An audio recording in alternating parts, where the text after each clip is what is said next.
Hey everybody, welcome back. We are continuing with lesson 5. This is now day 3 of that lesson. And we are reviewing fragments, run-on sentences, and what we can do to fix both of those. So fragments, as we have learned, it's an incomplete sentence that is missing either the subject or the predicate. So it's missing the part that is telling either who is doing the action or maybe it's missing the action altogether. So it is not a whole idea.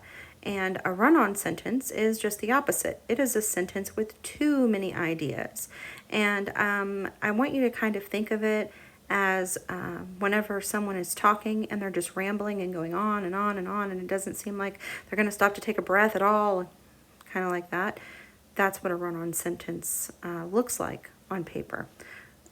So in order to fix those things, fragments, we need to complete the idea. We need to either add a subject or a predicate. And for run-ons, we have a couple of options. One, we can split it into 2 sentences. Think about where one idea ends, and that's normally where your period is going to go. The other option is to add commas and conjunctions. So you would do comma and, comma or, things like that. And I even wrote fanboys because one of the things that we learned yesterday was that fanboys is a mnemonic device that can help us to remember certain conjunctions such as for, and, nor, but, or, because, or, yet, and so. So let's go ahead using those ideas for corrections. We're going to look at a passage to proofread and see how we do. So let me go ahead and get my markup ready. Here we go. All right, so we're continuing our theme of being in Paris and talking about the Eiffel Tower. And we have, up in the box above, we have a subject, she, the predicate, visited Paris, and then we have some conjunctions that we're going to need to use somewhere in this passage. Now, I already noticed, and you probably did as well, that the word when is capitalized. So that tells me that when I'm going to use the word when, it's probably going to be at the beginning of a sentence. A lot of times, whenever you look for clues like that, it will help you to be able to figure out the correct answer.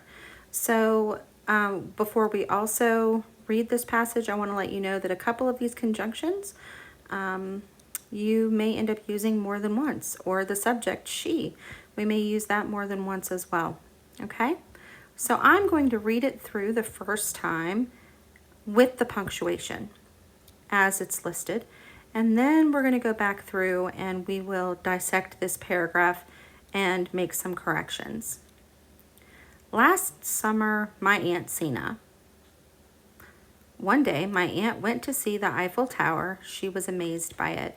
My aunt decided to walk up the stairs to the second level. She took the elevator after climbing about 350 steps. Still loved the monument.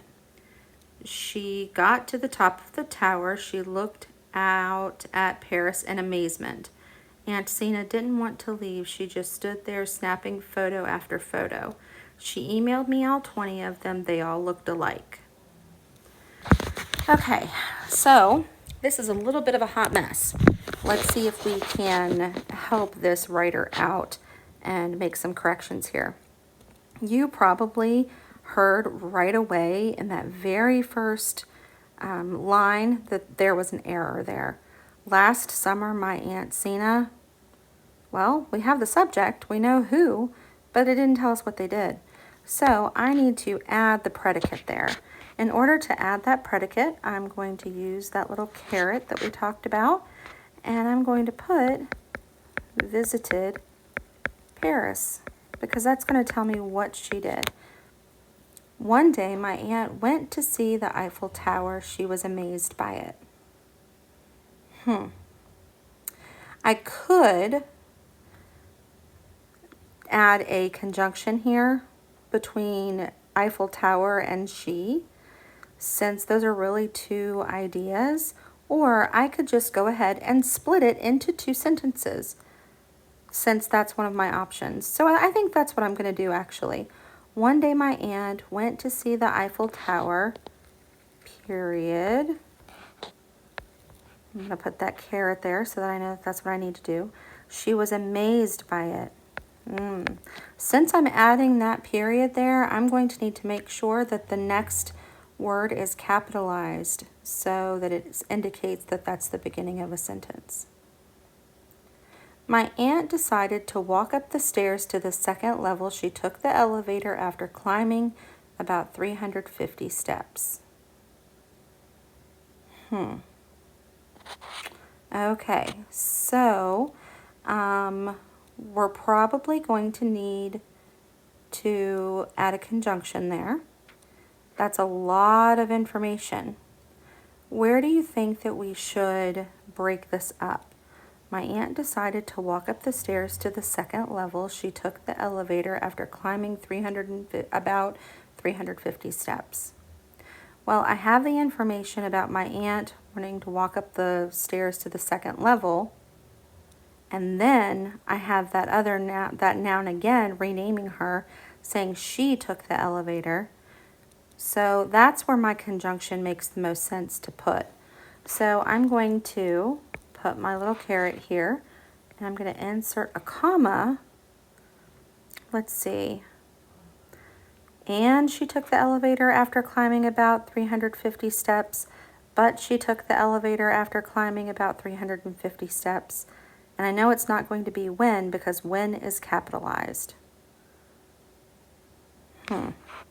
So, but is the one that makes the most sense here, because she was walking up the stairs and then she changes her mind and goes to the elevator. So now it says, my aunt decided to walk up the stairs to the second level, but she took the elevator after climbing about 350 steps. That makes sense. Still loved the monument. That is definitely a fragment. And it's a fragment because I have the predicate, the telling part of the sentence that gives us information about what someone is doing, but it's not giving me the subject. So my subject here is going to be Aunt Sina.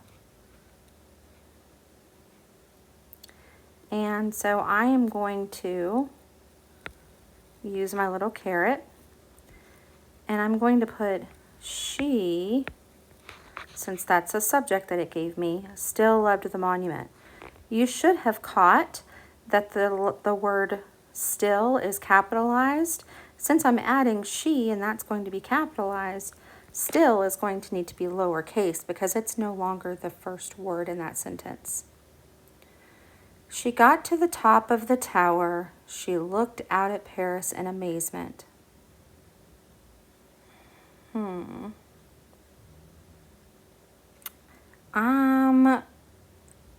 We already have a comma there. She got to the top of the tower and she looked out at Paris in amazement, but she looked out at Paris in amazement when she looked out at Paris in amazement. You should have caught that that really should be and. There we go. So now it reads, she got to the top of the tower and she looked out at Paris in amazement. Aunt Sina didn't want to leave. She just stood there snapping photo after photo. She emailed me all 20 of them. They all looked alike. Well, again, they gave us the comma, but there's no conjunction there. There must be a conjunction. What I'm talking about, boys and girls, is, again, here there was the comma, but there was not the conjunction. And here there's a comma, but there's no conjunction. I need to make sure that I have a conjunction there. to join those sentences together. Aunt Sina didn't want to leave, and she just stood there snapping photo after photo, but she just stood there snapping photo after photo. And when doesn't make any sense. Since I'm only given those three options, and is the one that makes the most sense. She emailed me all 20 of them. They all looked alike.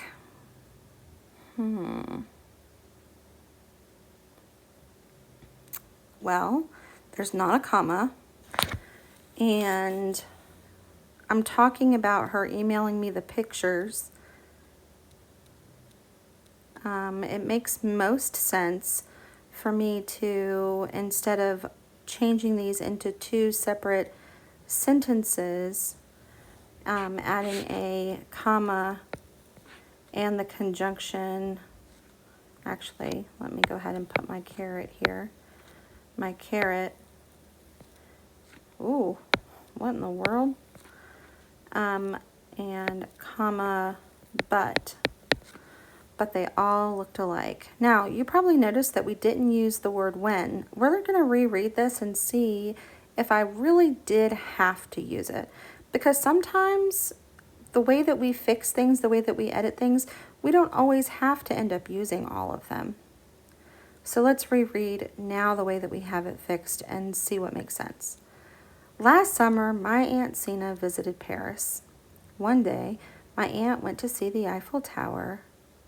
She was amazed by it. My aunt decided to walk. I'm already thinking here. One day my aunt went to see the Eiffel Tower. My aunt decided to walk. I'm saying my aunt twice in a row. I could really substitute one of these. I could either substitute this my aunt or this my aunt for the word she. I'm going to go ahead and do that because it makes it sound much, much better. So let me change the first one. I'm going to take out my aunt and make that she. One day she went to see the Eiffel Tower. She was amazed by it. My aunt decided to walk up the stairs to the second level, but she took the elevator after climbing about 350 steps. She loved the monument. She got to the top of the tower and she looked out at Paris in amazement. I think I figured out where the word when goes. It sounds to me like when we started that next sentence, she got to the top of the tower. That sounds like a great place to insert the word when. If I do that, she needs to be lowercase because it's no longer the first word of a sentence. So let's reread that. And I'm going to back up a little bit. She loved the monument. When she got to the top of the tower, she looked out at Paris in amazement. If I add when there, I'm going to need to get rid of this comma and, because this now changes the entire sentence to having a prepositional phrase at the beginning. When she got to the top of the tower is now telling me the time that something happened. So I can change that and get rid of the conjunction and there. When she got to the top of the tower, she looked out at Paris in amazement. Aunt Sina didn't want to leave, and she just stood there snapping photo after photo. She emailed me all 20 of them, but they all looked alike.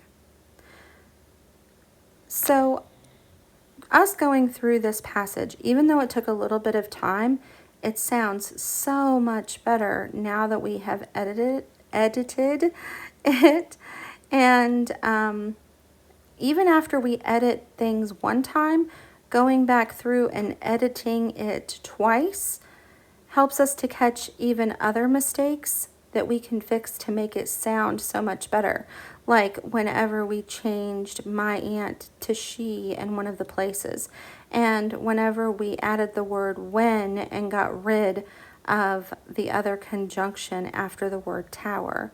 You just really need to make sure that you're taking the time to properly edit your work. Let's look at the page that you are going to be doing independently today. And the first section, well, before we talk about that first section, let's go ahead, because I know you're already thinking it, let's go ahead and get rid of part C. You don't need to do that since we are remote. And that means, though, since you're not doing part C, that I expect that you're going to do a fantastic bang-up job on proofreading that passage. This is very similar to what we just did. You're correcting fragments and run-on sentences. The difference this time is that you are not given specific subjects or predicates or conjunctions that you have to use. Okay, so you're going to proofread the passage, make the corrections up on top, and then in part B, you are going to correct each fragment or run-on sentence, and you're going to write the new sentence or sentences on the line. Now, I know that sometimes you're not able to get everything on one line. If you run out of room, just simply go to the space underneath it. But you need to correct the fragment or run-on and write. So don't just use the markups and the proofreading marks. You need to do both of those. Okay? I do want you to submit this to me, page 15 from your skills practice book. This needs to be submitted on Schoology because I want to make sure that you have a good understanding of fragments and run-on sentences. Get busy.